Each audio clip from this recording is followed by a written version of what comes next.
Well, you know what? The game's pretty much wrapped up. The Astros pummel the A's once again. Framber looks good, gets out of a couple jams, and the offense is firing on all cylinders. Let's get into it right now. Jainel Diaz, this is Locked On Astros.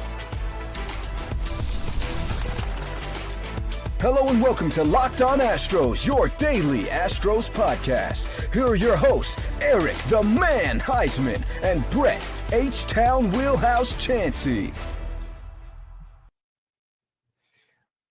We are Locked On Houston Astros, and we hope that you join us for a daily Locked On Astros podcast. My name is Eric Huysman. Find me on X at EricDocStros. Find the show at Locked On Astros, your team every day. Brett, where can I find you at? They can find me at H-Town Wheelhouse on X, Instagram, and TikTok. They can find me at Astros411 on X and on Facebook, and at Wheelhouse Media Company on YouTube and Yahoo, YouTube, and pretty much any other social media platform coming soon to you. Look, I'm always positive, always Stros. Yahoo, man, this game's got me all turned upside down. Hey guys, thank you for making Locked On Astros podcast your first listen every day. Whether it's on YouTube, go ahead, subscribe to us, make us first listen. Apple, Odyssey, Spotify, wherever you listen to your podcast, go and check us out. Today's episode is brought to you by Game Time. Download the Game Time app, create an account, use the code Locked On MLB for $20 off your first purchase. So, Brett, I know the Astros game is still currently going on right now, but they have 20 plus hits. I believe they just got another hit. No, just 20 hits as we're speaking right now. The Astros are currently up 11-2, and they're in the ninth inning. And it just seems like the offense has figured out a way to just get things done, and they're doing it with two-out magic. We're going to talk about that in a second. Framber Valdez did not have his best stuff today, but the defense came out and picked him up, especially after Christian Walker had two errors in one play. We'll talk about that as well. And also, Brett, if I say I'm healthy and then all of a sudden I can't do a show because I'm sick, or maybe I'm going on the 10-day IL because all of a sudden I'm sick, there's something wrong with this picture, right? So we'll talk about what happened with Mr. Brendan Rodgers on this edition of Locked On Astros. So, Brett, what's your most exciting thing about the Houston Astros right now? The most exciting thing? Well, look, I mean, I'm gonna go ahead and deflect the negativity. I know it's the Oakland Athletics, but everybody, I mean, people were even talking about it on the radio today, like, oh, they scored double digits, last night, so today they're not going to score anything. And I said, look, you give Framber 4 runs, you give him 5 runs, he'll do the job, and we'll get to his outing in a second. But tonight they got hits with 2 outs. Now at first, before Altuve hit the home run, they had gotten bases loaded, I think 2 or 3 times and gotten out. They had stranded, I think 8 runners on base. If he would have struck out, they would have stranded 11 runners. So Jeremy Pena actually got a hit with runners and bases loaded because they got all singles, and then I believe it was in what inning was it? It was the second inning, but third inning. No, it was the 4th inning. Jeremy Pena, because it was like a single, and then Jeremy Pena came up with the bases loaded. But whenever Jose Altuve got up and got that hit, he's 3 for 4 today. They had left several runners stranded. But Jose Altuve was hearing the boos. The Sacramento A's fans are just, I'm sorry. It is a pet peeve of mine to be able, I can't stand it when we can hear individuals shouting. I mean, it's way better than the drums, but it's still so insufferable hearing these guys yell, Altuve, you suck, or whatever they want to yell. It's like, who are you, man? Like get over your freaking self. Like, you're booing Altuve for no reason. Like the Oakland, the San Francisco Athletics have not really been relevant for a while. I'm sorry. It's so annoying when people incessantly boo for no other reason than just to boo. I mean, maybe boo your owner louder, not Altuve, because when you boo Altuve loud, he just takes it out on the baseball. And Caratini took things out on the baseball. Diaz taking things out on the baseball. Everybody is hitting, and that's what you want, okay? And yeah, the A's are building a strong core. They're building a good, solid base with athletic guys, but they're not there right now. The Astros absolutely need to be winning these games, need to be dominating these games, Eric, because they're a bad team. You've got to beat the bad teams. Remember, a couple years ago, this team, when we faced bad teams, they were not good.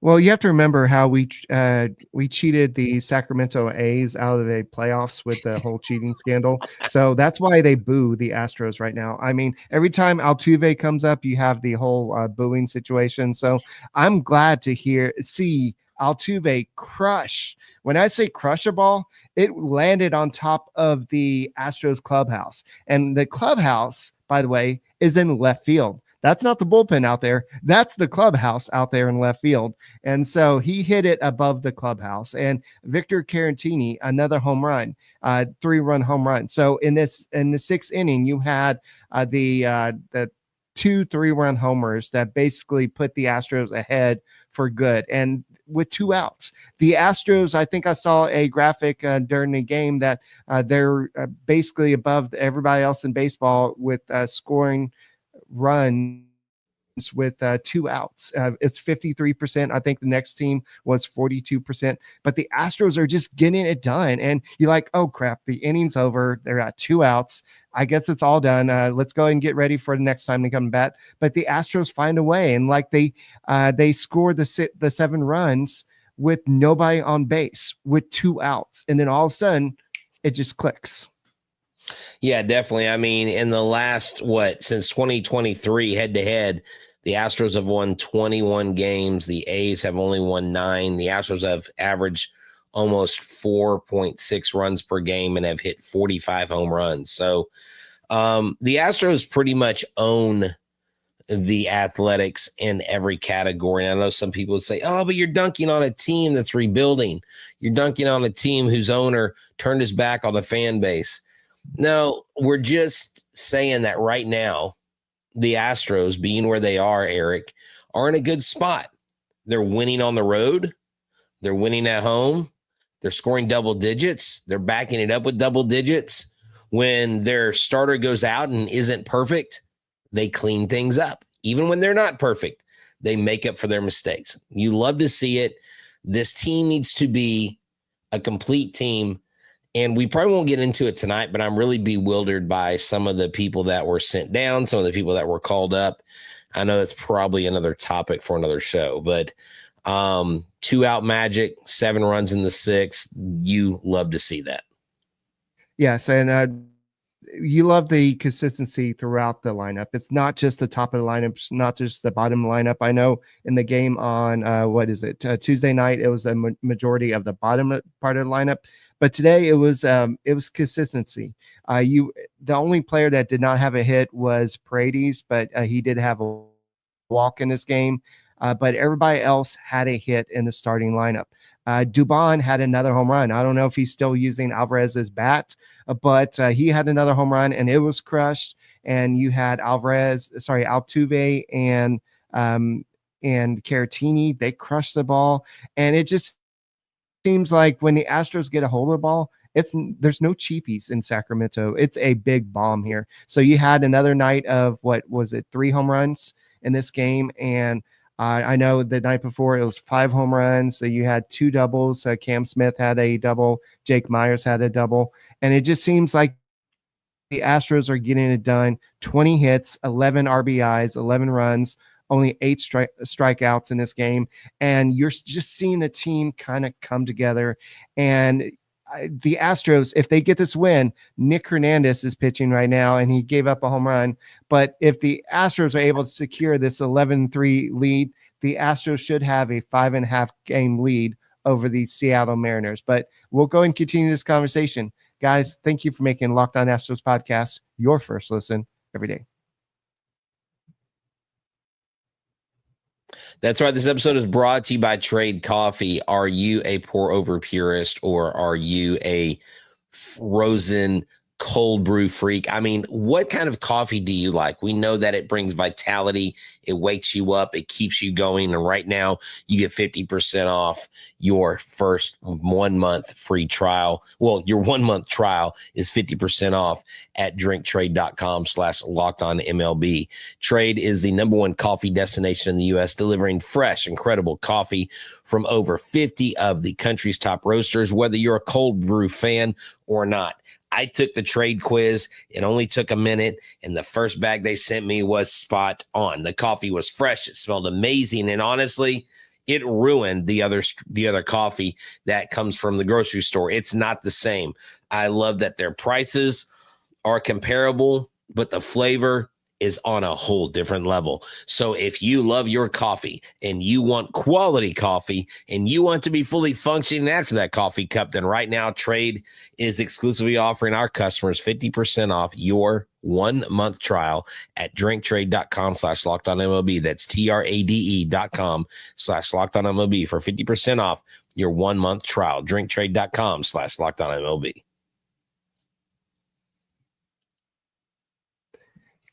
Hey guys, thank you for making Locked On Astros podcast your first listen every day, whether it's on YouTube. Go ahead, subscribe to us. Go ahead and make us your first listen.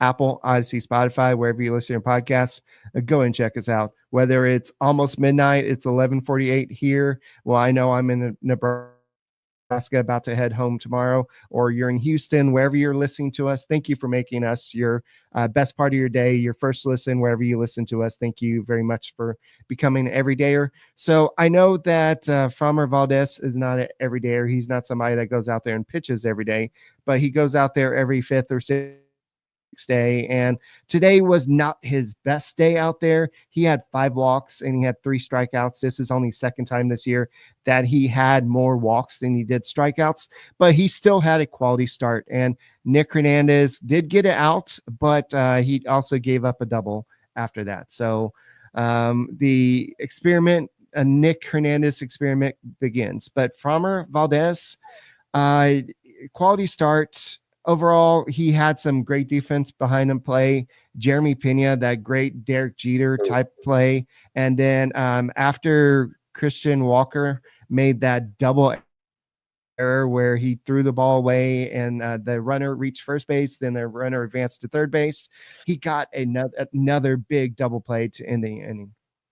Yeah, definitely. Talking about Jeremy Pena, it makes me remember, there was a guy that used to be here. He was #1. I completely forgot who that guy is, because Jeremy Pena is absolutely playing in a way that makes me forget about every shortstop that's ever put on a glove and a uniform the way that he's playing. The catches that he's making deep in the dirt, almost in the grass, turning, jump throwing, making these wild throws, turning double plays when double plays shouldn't be turned. Not only him, but also Isaac Paredes. The left side of the infield has been absolutely magnificent. When you have your first baseman, your $60 million first baseman, flubbing a ball, making 2 errors in one play, Eric, but you also have other guys in the infield, Dubon, and you have Paredes, and then you have Jeremy Pena doing what they do. That gives Framber a lot of confidence. Cam Smith looks great in the outfield. Cam Smith can run down a fly ball. Everybody in the outfield's doing their job. And to top it off, Yainer Diaz is throwing runners out. Yainer got another runner tonight. That was awesome to see.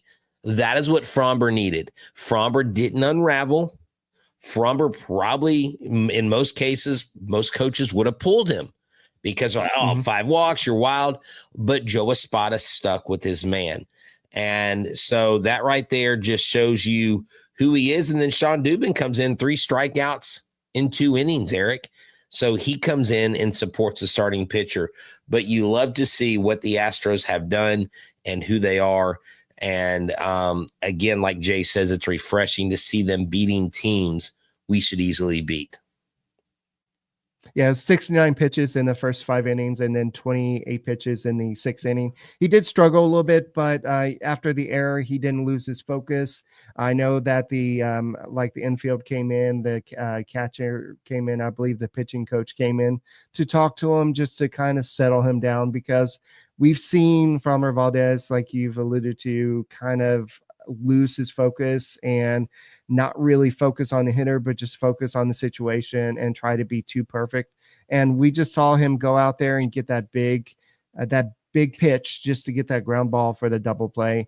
And so we're seeing Framber Valdez even do good when he's not at his best. And if this is what we can get, and as a Framber Valdez, a playoff Framber, this will be good, because sometimes we've seen him kind of implode in the playoffs. Sometimes he's been pretty good in playoffs. So. I wouldn't want tonight's Framber in the playoffs.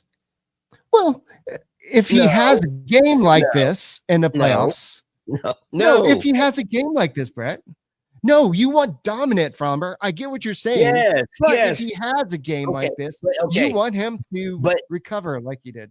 Oh, okay.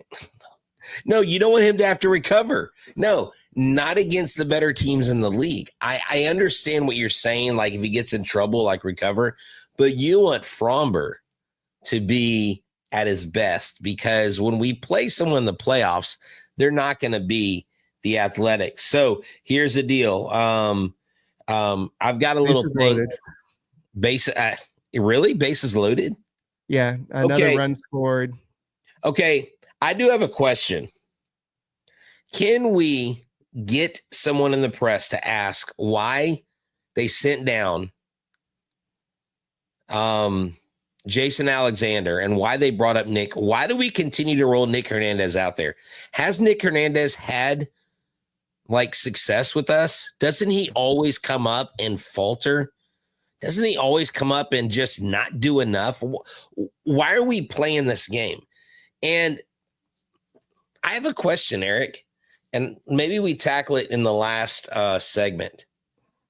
Does Brendan Rodgers really have a oblique strain? Does he really have an oblique strain, or is it the obligatory oblique strain? Is it the phantom injury cropping up? Because I really don't think he's injured. Speaking of phantom, I saw a phantom runner at third base, so it's not bases loaded, but it's not looking good right now. But yeah, we'll go and talk about that next. Guys, thank you for making Locked On Astros podcast your first listen every day.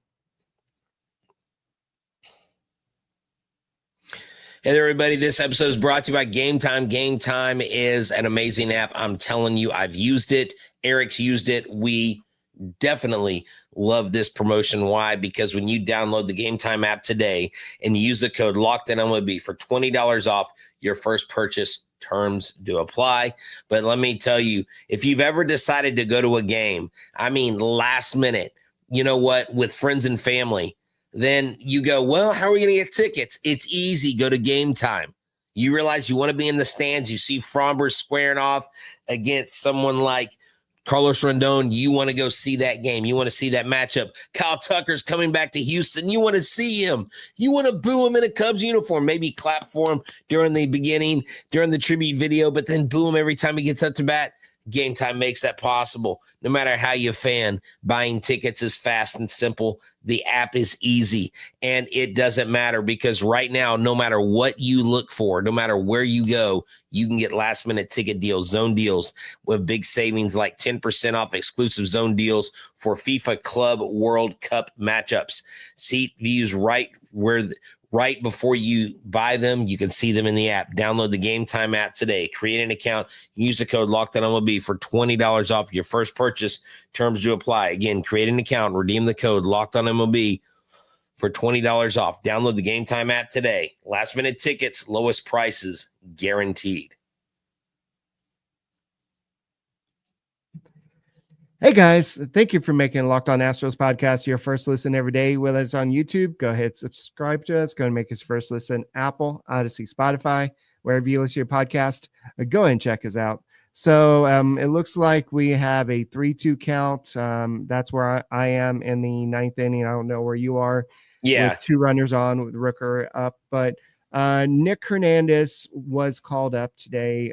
This was a counter move to Jason Alexander being sent down. And before we address the other situation, I'll go ahead and address your question you brought up before the break. So what the Astros are about to end the 13 days without a day off. So they're going to be going back down to a 5-man rotation again. So Jason Alexander, they want to keep him stretched out down in AAA. Okay. So what they needed is a extra arm right now because when you go back to a 5-man rotation, you want an extra bullpen arm, and they've sent so many guys down recently that they have to wait 10 days. So Nick Hernandez was one of the guys that they could actually send down. And the Astros have officially won the game, guys. Nick Hernandez won the game, or got the save, or a fake save. No, he didn't win the game or get the save, Eric. He got a fake save. No, he didn't even. He gave up a couple runs. Anyways, yeah. So they recalled Shea Whitcomb and Nick Hernandez. Now, one of the things I saw that was funny, Eric, and actually, I don't know if it's funny, sad, or if it's just one of those things where you wonder what the heck's going on. Chandler Rome pressed Joe Espada today about all the healthy guys and who's injured, and why do you have all these guys on the bench if they're injured, and why are you calling up 2 guys if there's guys on the bench? And like Joe Espada basically kind of laughed him off, kind of dismissed him, was real kind of coy with them, and you know, some people were getting on to Chandler for doing it, but I was like, hey. I actually retweeted something I saw, and I was like, I commend him for pressing, but really he's not pressing. He's doing his job. I mean, that's what you do in the media. You ask questions, and when things look off or not normal, the media is going to ask. And then when you get asked, you can't just blow them off and act like they're being a jerk about it. You know, I mean, literally, I saw Chandler over in the background go, we have to ask the questions. Like, what do you want us to do? Our job is to ask you freaking questions, you know? And so we are in a good place. We are second overall in the AL. Nobody wins a World Series this time of year, but it's a far cry from where the Astros were last year, Eric. Yes, definitely. And to kind of put a little kind of story behind what you're talking about, yesterday before the game, this was before the 13-3 game on Tuesday. Ari Alexander mentioned that Shea Whitcomb was going to be recalled, and so he was just sent down to AAA 3. So the only way that can happen would be a player going down to the IL. So Chandler Rome, after the game, asked the question. So we hear that Shea Whitcomb's coming up. Who's going down? Is somebody going on the IL or something? And basically, Joe Espada said, well, I don't really pay attention to social media. You don't really need to pay attention to social media. All the guys on my bench are healthy. So sometime between midnight last night and midnight and noon today, I guess that Brendan Rodgers just kind of had that little oblique injury. He had an oblique injury on the way back to the hotel. He got there and they're like, hey, Brandon, you're going on the 10-day IL. We overplayed our hand. We have too many guys on the team. Yeah, Joe Espada kind of let the cat out of the bag, dude.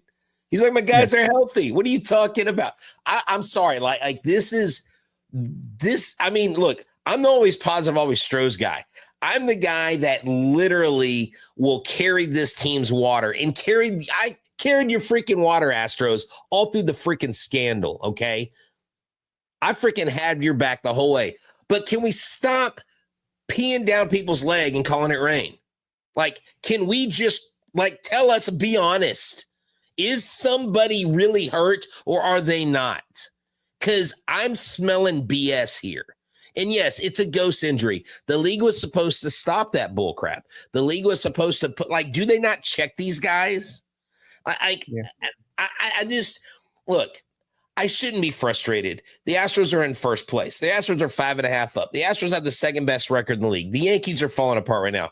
But I just can't with these injuries and being dismissive of the press when all they're doing is asking basic questions. Chandler Rome's not trying to be a jerk, but y'all are sounding like jerks from the Astros side because y'all won't be honest. Did Brendan Rodgers does he really have an oblique strain? Really?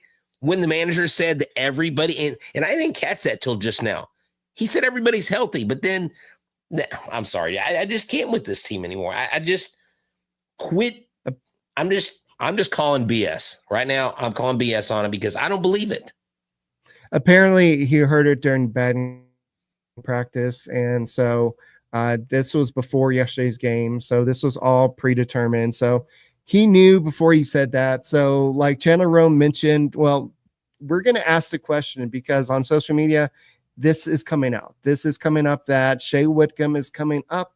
We know the rules. We know that somebody has to go to the IL. We ask you a question. If you are not ready, because technically until the move is official, they can't really announce it until it's made official. And so I understand what Joe Espada is doing, but you can say, well, I can't address that until tomorrow. We can talk about this tomorrow. We can go and address this tomorrow. But don't just come out and say, well, everybody on my bench is healthy. Because you're just coming out and just either saying, A, you don't know what's really going on, or B, you just lied to your fan base. And this is not the first time we've seen this. And I mean, it's not the big deal. It's Brendan Rodgers. I think that Mauricio Dubon should be playing a lot more second base with the way he's been playing recently. But it's just the optics of it. It's just and that's it's not the first rodeo. Because look, my frustration, I am here to be the voice of the fans right now. And I'm not saying I speak for every fan. And I would never tell my guy Killer Cam how to fan. I would never tell Emilio or Jay or Romano or Jimmy or Peyton how to fan, right? Or David or anybody or Susan. But he says, look, Brett, go listen to Bob Marley like Cam Smith. Don't worry about a thing because everything is going to be all right. Man, you're right. Look, man, I mean, I get it. I just, at the end of the day, there are just too many things to point to that make it frustrating. And I know I'm not the only one who thinks it. I know I'm not the only one. Look, I'll say it. I'll say what you don't want to say, okay? And so at the end of the day, the Astros are in a good position. Can you imagine if this team was 100% healthy? Can you imagine if everybody was on board, if Yordan was there? Oh, by the way, Mauricio Dubon's home run was hit with Yordan Alvarez's bat. Today's or yesterday's? Tonight's. Okay, yeah. Yesterday's was with Alvarez's bat too. So yeah. And so that was pretty cool. Also, we do have some other injury news. Christian Javier will face some hitters in live batting practice on Thursday. And that's a step forward. We know that JP France has already started that process. So he's a little bit ahead of Christian Javier. Luis Garcia has not started that process. And also, we know Spencer Arrighetti has not started that process. He's barely starting, maybe even light toss or something. But this was the exact quote yesterday. He says he doesn't look at social media.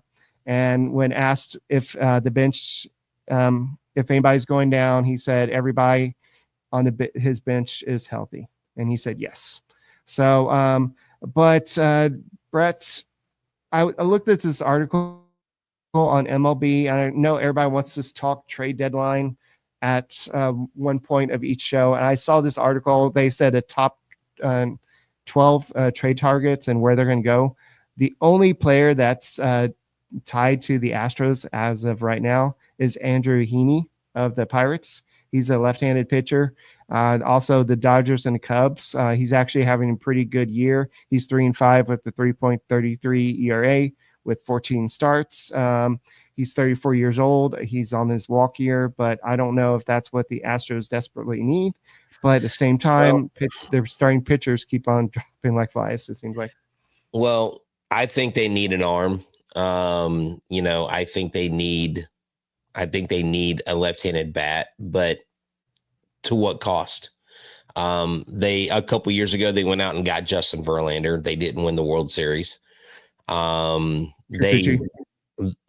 They desperate, but they didn't. Yeah, they gave up a lot for Kikuchi, I think. But then again, when are you gonna? Dana Brown's got to rebuild the farm system. Still, it's still not where they want it to be. So they're going to go as needed. And if they feel like they've got pitchers coming in, Eric, late in the season that are going to be healthy, then they're probably not going to go out and spend a lot. I mean, I would love for an Alcantara to come over here.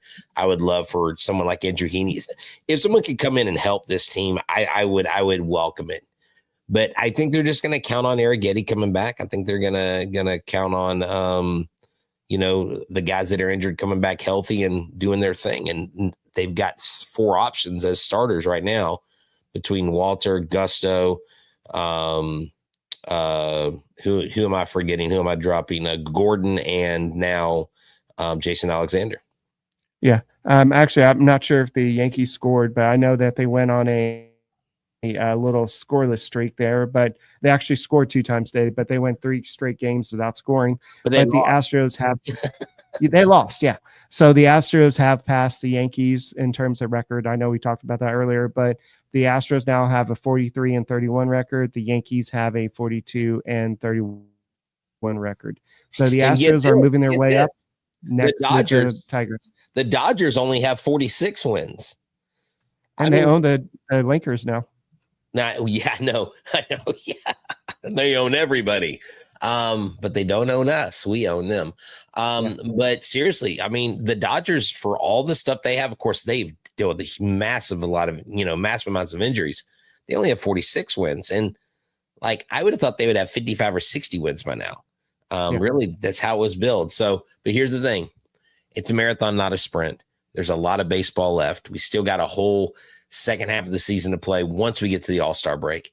And Eric, I saw the All-Star hats in person. They put them all out today in the store, and God, they look terrible. These are the worst. These are the worst hats. They look like there should be a pad underneath, and they're for someone who's getting their balance back because they're just bad. Well, the Astros have won 11-4. We can finally say the final score, and hopefully they can get the final game against the A's. But guys, thank you for making Locked On Astros podcast your first listen every day. Whether it's on YouTube, go ahead, subscribe to us. Go and make us first listen. Apple, Odyssey, Spotify, wherever you listen to your podcast, go and check us out. Go Astros.